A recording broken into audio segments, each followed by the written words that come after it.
Wow, reka twongere tubasuhuze kandi tubahereze ikaze mwebwe tubana umunsi ku wundi ku biganiro tugenda tubagezaho, ariko tubisegureho cyane bitewe n'impamvu zikomeye zatumye haba ku munsi w'ejo mu by'ukuri tutabagezaho mu by'ukuri amakuru iyo dukunze n'ubundi kubagezaho umunsi ku wundi. Ku munsi w'ejo ntabwo twabonetse, twagize impamvu ziba zigiye zitandukanye ziza kutubuza, ariko kandi habayeho ndetse n'indi icyo nshobora kwita ni indi mirimo n'ubundi nayo twari twagiyemo kandi bigomba kuba ngombwa yuko nayo tuyibonekamo, biza gutuma rero tutaboneka. Bisanzwe ni mwebwe mudukurikira rero umunsi ku wundi, ni Macacari uri imbere ya kamera ahangaha nk'uko mumubona. Ndagaruka ku makuru agiye atandukanye, aho ndi buze gukomoza cyangwa se kugaruka ku biganiro bya Doha, ku masezerano yasinywe. Bien sûr arasinywa, ariko benshi bakomeje kuvuga ko ari ibikarito bakinze abantu mu maso, kuko ibiganiro cyangwa se bakimara gusinya, delegasiyo ya FCM 23 yaravuze iti inzira ni ndende, ati ibintu bishobora kuba bigiye. Turagaruka kuri version z'abantu bakomeje kugenda bavuga, baba ba analyste cyangwa se abasesenguzi mu bya politiki, bavuga bati nyamara ibi ngibi Katari rimwe irabikiza, ati nta kindi kintu Katari yakoze uretse kubikiza. Tugiye kubikomozaho, ariko kandi turagaruka no ku gace kitwa Kaburungu ndetse na Mushenyi, ahangaha ni muri teritwari ya Kabare. Ni uduce tubiri dufatanya na Parike Nationale ya Kahuzi-Biega, ni uduce twigaruriwe na AFC mu 23 ku munsi w'ejo mu gicamunsi. AFC yahigaruriye nyuma yo gutsinda cyangwa se gutsinsura abasirikare b'ingabo z'u Burundi ndetse bafatanyije na koalisiyo muri rusange, bari bamaze iminsi bagaba ibitero shuma muri teritwari ya Kabare, cyane cyane mu bice birimo za Kabamba n'ahandi no hino muri Karehe. Bagabaga ibitero rero baturukaga muri utu duce, ni uduce tutari kure cyane y'ishyamba rya Mbayo, birumvikana ni Parike Nationale ya Kahuzi-Biega. Twabwiye ko iyi parike ikunze kuberamo imirwano ya hato na hato buri munsi, turabwira uko AFC yafashe umwanzuro wo kwigarurira utwo duce. Ibyo ngibyo rero ntabwo turi buze mu by'ukuri kubyirengagiza. Turisimbukira muri teritwari ya Beni, aho abantu bageze kuri 20 mu by'ukuri muri centre de santé yaho bita Biambwe, ntabwo ari Bihambwe, byumvikane neza, ni muri axe uyuva Butembo, uri kuva Butembo uri kujya aho bita Mangurujipa. Abantu bageze muri 20 bose biganjemo abarwayi bageze mu 10 n'abandi batari abarwaye, nibo bishwe ku munsi w'ejo, bicwa na ADF. Ibi ngibi rero birababaje cyane, ibyo ngibyo turagenda tubigarukaho. Turaza kuba dusimbukira ku makuru agiye atandukanye, ni menshi. Turasimbukira mu Minembwe, turebe mu Minembwe uko bimeze. Indege drone zikomeje mu by'ukuri kwibasira abaturage, ibyo turabirebera hamwe. Emmanuel Macron yashimiye mu by'ukuri ngo ibi biganiro ngo aho birimo birerekeza, ariko kandi ibiganiro byo ngewe sinzi impamvu babishimira n'icyo bagendeyeho. Hanyuma turaza kuba dusimbukira, amakuru ni menshi, amakuru yo ni menshi pe, mwumve ko amakuru ni menshi. Turareba muri teritwari ya Fizi, muri sekiteri ya Tanganyika, mu gace ko bita Sanza. Wazalendo bo kwa Kakobanya nabo kwa Zelamboma baramutse bakubitana ku rwego rudasanzwe, nabyo turaza kuba tubirebaho, tubireba uko situation zimeze. Hanyuma andi makuru birumvikana ni amakuru aturuka muri Mikenke, turayagarukaho. Turareba kapiteni wishwe witwa n'umuyobozi wa Wazalendo witwa Pecos. Uyu nguyu nawe ngo yarasiwe muri axe ya burani murenge. Nanone urumva ko amakuru yo ni menshi, ntabwo yose rero uko tuyafite, ndetse nuko hari ibyabaye ku munsi w'ejo, hari ibiramutse bivuga ubu ngubu. Murumva ko rero tuvuze ngo turagenda tuvuga ingingo z'ingenzi, bishobora gufata umwanya munini, cyangwa se ikiganiro gishobora kuba ikiganiro cy'ingingo z'ingenzi gusa munyemerere twebwe amakuru yacu tuyanzikire ku byabaye ku munsi w'ejo, ndetse tugaruka ku bya none, kuko buriya muzi ko ibiganiro byacu bikuze kuba ama episode, kuko ibiganiro biba ari ama episode. Rero iyo hari umunsi tutigeze tugira icyo tubabwira, usanga mu by'ukuri biba bisaba kugira ngo twongere dutangire, ko umuntu tubana umunsi ku wundi asobanukirwa neza ukuntu situation iba yitwaye, cyane cyane ko tuba tugenda tubabwira uko ejo byari bimeze nuko ubu biramutse. Nuko bigenda ibiganiro byacu bikurikirana. Rero iyo wacitswe n'ikiganiro kimwe mu biganiro tukugezaho mu by'ukuri uba waratakaje cyane, kuko kwireturuva ku byo tuba turi kukubwira ushobora kumva ari nk'ibintu bishya. Ikindi iyo utakoze subscribe birumvikana ikiganiro uba ugomba kugitakaza cyangwa se uba ugomba kutacyumva, ariko aka kanya niba utarakora subscribe nyamuneka ihutire kuyikora, kuko turi muri bamwe mu bitangazamakuru bikugezaho amakuru ya nyayo kandi yizewe aba azira ibihuha. Munyemerere dutangirire Iminembwe. Reka mbanze natangira ku gace kabaye Tombe ku munsi w'ejo, agace k'Akaburungu ndetse na Kabare na Kaburungu ndetse na Mushenyi. Ahangaha ni muri teritware ya Kabare. Teritware ya Kabare ni imwe muri teritware zigize intara ya Kivu y'Amajyepfo. Akaba ari teritware ikoze kuri teritware ya Karehe, igakora nanone ku kiyaga cya Kivu, igakora uruhande runini kuri Parike Nationale ya Kahuzi-Biega. Parike Nationale ya Kahuzi-Biega ni parike nayo niyo parike ndakeka Kivu y'Amajyepfo niyo parike ifite, kuko Kivu y'Amajyaruguru igira Virunga, ikagira niyo bita Mayiko. Ni parike ebyiri, ariko Mayiko igakomeza igakora no kuri Ituri. Urumva ko Kivu y'Amajyaruguru ifite Virunga na Mayiko, Kivu y'Amajyepfo ifite iyo bita Kahuzi-Biega, ndatekereza Chopo ifite iyo bita Garamba, ndumva Ancien Grand Katanga ikaba yari ifite iyo bita Kundelungu, hakaba n'izitwa za Upemba, hakaba na Upemba nayo ikabira aho ngaho muri Ancien Katanga.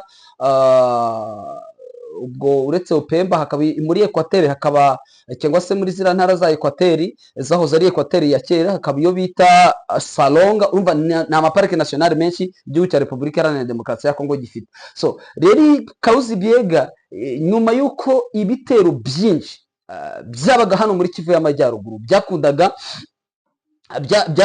kuba muri Parike Nationale ya Virunga ndetse no mu bice bitari parike byo muri teritware ya Masisi yemwe na teritware ya Walikale, FDL nyuma yo gukubitwa zose zavuye inyinshi muri Kivu y'Amajyaruguru zijya kwikosantra mu nkengero za teritware ya Walikale, uretse babandi b'udusigisigi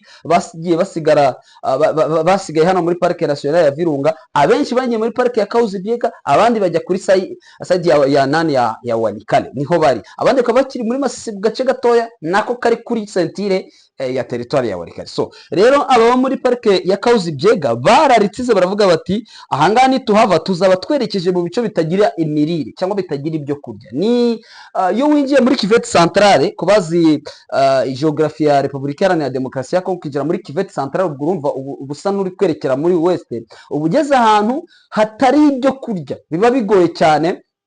Maze kurenga Walikale biba bigoye, ubuzima buba bugoye, biragusaba guhita utraverse ukageza Katanga. Ubwo ahandi biba bishobora kukugora kugira ngo ubeho imibereho nk'iy'abandi bakoze kubaho, cyane cyane muri Kivu zombi. Buriya Kivu zombi zizwiho kuba ziyegoroja, zigira ibyo kurya, zifite imibereho, zifite klima favorable ku muntu, cyangwa se klima ishobokera abantu ndetse n'inyamaswa zimwe na zimwe. So amakuru rero tugera tubwira ko ahangaha muri Kabare murabizi ko nari nababwiye ko ku munsi w'ejo bundi nababwiye ko ishyamba rya Mbayo yari ryaramutse ryiyatakwa cyangwa se riraswa, riri kuraswa na FCM 23, iragenda ikakoramo ama operation, ariko za operation ntago zibuza baba adversaire cyangwa ya coalition n'ubundi kuza kugaba ibitero. Baraza ubundi navuga ko base yabo ikomeye cyane iri Bunyakiri. Baraza rero bakava Bunyakiri bagasa n'abaprogressa gake gake, bagaprogressa bakaza bagahita bikubita muri rya shyamba, ubundi bakajya bagaba ubutero shuma cyangwa udutero navuga nakwita ama infiltration. Bakaza bakijya muri za Kabare bakashimuta abantu bakabajyana bakabica. Ndakeka muribuka kaya gace bajyanagamo wa musaza uvuga w'Umutebwe de Jehova bashinjaga gukorana na FCM 23, bikaza kurangira ndetse banamwishe. Nkeka ko ibyo ngibyo mubyibuka. Rero igihari kugeza amagingo yangaya makurari nuko biriya birindiro mikoro ndumva ikiriho, nuko biriya birindiro bya Kashenyi, kuko niho bari bamugejeje cyagiye mwabonaga bamukubita hasi, bamugira nabi, bamukorera ibintu bitari byiza. Kugeza amagingo ya biriya birindiro byari bikirimo izo wazalendo, ariho zituruka zije gushimuta abantu muri teritware ya Kabare. Amakuru atugeraho rero atubwira ko AFC yagiyeyo ikabashamburiye ndetse igasenya ibyo birindiro, yarangiza ndetse ako gace utwo duce tukahita tuba Tombe, ni Mushenyi ndetse n'agace ko bita Kaburungu. Kugeza ubu rero AFC yashizemo ibirindiro bitaba wenda ibyo gukora reprise strategique. Nababwira ko mu kuri byakoroha cyane cyangwa se bisa nkaho byatuma abaturage bo muri byo muri Kabare, abaturage bo muri Kabare basa nkaho bagarukana umutekano cyangwa se bongera kuruhuka cyangwa kurya kabiri cyangwa gusinzira kabiri. Aho ngaho ubwo hari ku munsi w'ejo. Munyemerere duhite dusimbukira rero mu by'ukuri ku munsi w'ejo. Murabizi ko drone za FRDC zagabye ibitero bikomeye cyane nk'uko byatangajwe na Colonel Ndakize Welcome. Uyu nguyu akaba ari umuvugizi wa MRDP Twirwaneho, yaje gutangaza ko bagabye saa 8 ariho ubwo batangiye kurasa ikirere cy'ahangaha Mikenke. Ni drone zari zirimo zirasa ndetse baza kurasa n'iyi nkambi ku munsi w'ejo. Ntekereza ko niba hari mukurikiranira hafi amakuru yo muri Repubulika Iharanira Demokarasi ya Kongo, ibingibi mushobora kuba wenda mwaranabyumvise n'ahandi, nuko tutabonye umwanya wo kubibabwira. Amakuru avuga ko abasivile bamwe na bamwe bahaguye, kandi amakuru akaba akomeje kugenda avuga ko drone zikomeje kuzunguruka kiriya kirere kabisa. Ingabo z'u Burundi nazo ngo ibi bitero bikaba byaraje kubaranforusa nyuma y'uko bakubitiwe za Rwitsakuku n'ahandi, bakavuga bati kwihorera kwacu n'ubundi kugomba kwihorera gukoresheje indege. Amakuru akavuga ko Wazalendo FDLR bari nabo bakimara kumva ko indege irashe baturutse ku bwinshi mu gace ka Mikarati, baturuka mu gace ko bita Kigazura, aho bita Murunde, Gipupu ndetse no mu nkengero za Rugezi yemwe na Mukoko. Gahunda yabo kwari kwinjira muri Mikenke kugira ngo barebe niba mu by'ukuri iyi Mikenke bashobora kuyigarurira. Ntago rero byabahiriye, ntago byabahiriye kuko yino plan yabo mu gitondo n'ubundi habaye imirwano ikomeye cyane, imirwano ikomeye cyane, ndetse Sokoyi drone bakaba bakomeje kugenda ngo zigaragara muri kiriya kirere. Gusa muri iki gitondo amakuru haturuka aratubwira ko hasa nkaho haramukiye akantu kajya kumera nk'agahenge. Niyo mvuze ngo kajya kumera nk'agahenge, urumva nta cyizere cy'uba ufite yuko isaha ishobora gushira hatabayeho fenomeno nk'izo ngizo zo kurasa. Niyo mpamvu ntavuga ngo haramukiye agahenge. Haramukiye agahenge bavuga ko umunsi habayeho guhagarika imirwano umunsi wose, ariko hariya buriya nta munsi ujya upfa kwira bikunze kabisa, biranagorana kabisa. Gusa tukiri muri ibyo ngibyo n'ubundi muri teritwari ya Fizi, urumva niho tukiri. Amakuru aturuka yo muri iki gitondo muri secteur ya Tanganyika. Secteur ya Tanganyika ni ya side ijya kwegera Lac Tanganyika cyangwa ijya kwegera za Chopo, yego Chopo ijya kwegera za iyo ngiyo muri ntuza muri Ansegra Katanga za Lualaba n'ahandi. Amakuru aravuga ko muri secteur ya Tanganyika muri village ya Sanza na secteur ya Nganja muri village ya Nyangwe, amakuru avuga ko Wazalendo bo kwa Kakobanya, uyu Kakobanya ndetse bivugwa ko yanarashwe, nubwo kugeza amagingo byavugwaga ko yapfuye, ariko ntihaze kuboneka ibihamya bya nyabyo bigaragaza ko uyu mugabo yaba yarapfuye. Ariko mu by'ukuri njyewe nakomeje kubihakana kuko nzi ko yaba yararashwe agakomeretse akajya kuvurwa, ariko buriya iyo yapfuye turabimenya, amarira aba menshi kuko barukumeta bagiye bapfa tukabivuga. Abo Kakobanya na wundi mujenerali autoproclamé yitwa Zerambuma barimo bararwanira ibirombe by'agaciro, barimo bararwanira kuyobora ibice bicukurwamo n'amabuye y'agaciro, ariko bitewe n'uko bishyuza ababariyeri cyane cyangwa hari imigozi bishyurizaho, bari kupfa iyo migozi. Amakuru avuga ko kuri 15 coalition ya Twirwaneho, ya Twirwaneho yaje mu by'ukuri kugaba ibitero bya leta ya Kinshasa mu gace ka Muramvya, Mugogo ndetse na Mutara, naho bita Rushimisha muri teritwari ya Uvira. Abaturage bahangaha rero barahunze, byabaye ngombwa yuko bahunga kugeza hafi saa 2 za nijoro. Kuko amakuru aturuka atubwira ko leta ya Kinshasa nayo nibwo yahise itangira kugaba bya bitero by'indege mu gace ka Rwakani, Ihonda ndetse na Kabunyeye. Utugutu tukaba duherereye muri secteur ya Bwegerera, Irega, Ikambi. So amakuru rero avuga ko kugeza amagingo angaha bigoye guhita wamenya abahaguye. Gusa bariya nubwo bari gusubiranamo, ugarutse hino muri Warungu, mu gace ka Chulwe, muri groupement ya Ruhago, ahangaha ni muri Warungu winjira muri Shabunda.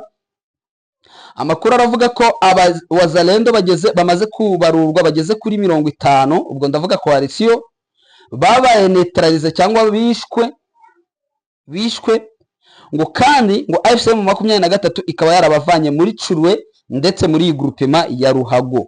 Ngo Wazalendo rero ngo bakaba barimo gushaka ngo kuri posta kugira ngo bivanje cyangwa se abashore barebe niba bashobora kwihorera, ariko muri iki gitondo AFC M23 nayo ikomeje kugira ute kubasubiza inyuma. Murumva ko ari ibintu biba bitoroshye, ntabwo biba byoroshye. Naravuze ngo uburakari burakubitisha. Iyo wakubiswe wamara gukubitwa ukajya kugaba igitero ngo ushaka kwihorera, birangira noneho ubabajwe bimwe bidasanzwe, birangira ubabajwe mu buryo budasanzwe. Hanyuma wenda icyo dushobora nanone kuvugaho mbere yuko twerekeza muri ibi biganiro bya Doha, nuko amakuru avuga ko ngo drone zikomeje ngo n'ubundi kuvogera ikirere cya Minembwe. Ubwo ntago ziri kurasa, ariko zirimo zirazunguruka kiriya kirere cya Minembwe, ariko ntabwo ziri kurasa. Ubwo urumva iyo zitangiye kuzunguruka, plani yazo ziba zifite objective n'ubundi yo kuza kurasa.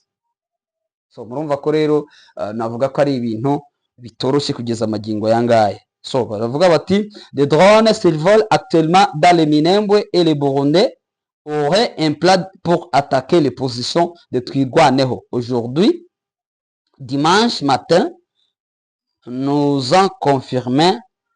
Yes, bishatse kuvuga ko hari uwabivuza akavuga ati ingabo z'u Burundi zirimo zirapanga nanone uyu munsi. Urumva ku munsi w'ejo niko byari bimeze, n'uyu munsi barimo barashakisha uburyo bagaba igitero, mu gihe wenda babona drone iri kuzunguruka mu kirere cya Minembwe, bahita bavuga bati kubera ko drone iri kuzunguruka kino kirere, natwe tugende ku butaka, kuko bashobora kuza guhunga bakavuga bati drone ishobora kuza kubarasa bakihisha, ubundi natwe tukaboneraho uburyo tuavansa. So ngo abasirikare bo kwa Neva ntabwo barishima ngo Minembwe itarigarurirwa, ngo bataratsemba aho Twirwanaho ngo bayikureho.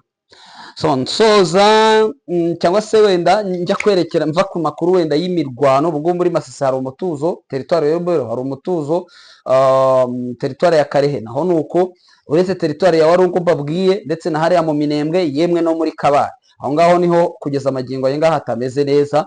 Gusa icyo nshobora kuvuga ni uko ingabo za UPDF ndibuze kubigaruka mu makuru yacu arambuye, zarashwe na ADF ku rwego rudasanzwe muri teritwari ya Rubero, bararashwe. N'ubu ngubu mu by'ukuri turi kwibaza ukuntu ingabo za Uganda zahindutse insina ngufi muri iyi minsi, kandi ari ingabo mu by'ukuri umuntu yubahaga, ingabo zo kubahwa, ariko ubu ngubu noneho ADF naro irimo irabakorera ibintu bidasanzwe. Sinzi rero niba ari kwa kundi uvuga ngo ihene mbi ntawe yizirikaho inziza, kuba leta bakora na FARDC muri Kinshasa, yenda byibuze bakaba baramaze kubanduza ubufeneya, sinkubeshye. Gusa ni ikibazo, aya makuru ndaza kuyaprofondisa kuba ari buze kubana nanjye mu kiganiro gitaha. Ikindi wenda nshobora kubabwira ndibuze kugarukaho mu buryo burambuye, uwitwa General Masunzu ufunzwe kugeza amagingo yangaya. Amakuru aratubwira ku nama yabaye ku munsi w'ejo, yari guze iyo bita CIRGL, na conférence kama économique ngo des pays de Grand Lac, yes CIRGL. Ibi bihugu bigeze kuri 10, ndakeka niba ari 10, niba atari 10 hagati aho ngaho ni 11 cyangwa 9 mu birimo, ndetse igihugu cy'u Rwanda, Kongo, Angola n'ibindi bihugu. Mu gihe hari inama, hari amakuru mfite yuko hari delegation ifitanye rendezvous n'uwo bita General Neva akaba yagiye ngo akaba afite gahunda yo gusabira imbabazi General Pacifique Masunzu kuri Tshisekedi ngo bakamurekura. Ubwo ari delegation igizwe n'abitwa ba Ruberangabo, abageze abitwa ba Alexis Gisaro, abitwa ba Kamanzi, ngo abo bose ngo bakaba bagiye kubonana na Neva, bakamubwira ati duhendahindere Tshisekedi aturekurire General Masunzu, kugira ngo Masunzu turebe yuko yagaruka, kuko twaramwaye, twigaragaje, twarasebye, twagaragaye nk'abantu bakunda igihugu kurusha abandi. Ngo rero ikidasanzwe kugeza amagingo yangaya ngo nuko natwe kabisa ari twebwe twatangiye kugira dute, twatangiye gufungwa. Ngayo nguko rero, reka mu by'ukuri mbashimire mbabwira ko ngara ku musozo mbabwira ko ibiganiro bya Doha ku munsi w'ejo aribwo habayeho gusinya ingingo 8, ndibuze gutotora imwe ku yindi mu makuru yacu ari imbere. Ingingo 8 zose ubona ko ibintu bisa nk'aho ari nko gukinga abantu maske mu maso. nyine gusa bihita bigaragara ko AFC binyuriye ku umwe mu bayoboye delegation akaba ari Benjamin Mbonimpa chef wa delegation yatangaje ko ngo inzira ngo ikiri ndende biriya bintu mu biguma ngo basinye biriya bintu nimushake mukuru w'amaso ahubwo Qatar ishobora kuba yababwiye ati mugende mujye kwirwanira kabisa niko bimeze mugende mujye kwirwanira uzatsinda undi sawa azaredresa kuko ndabona ibintu byaranze so reka nsoze rero mbashimira cyane mu by'ukuri mujye mukurikirana ibiganiro byacu tugenda tubagezaho umunota ku wundi murakoze cyane ciao ciao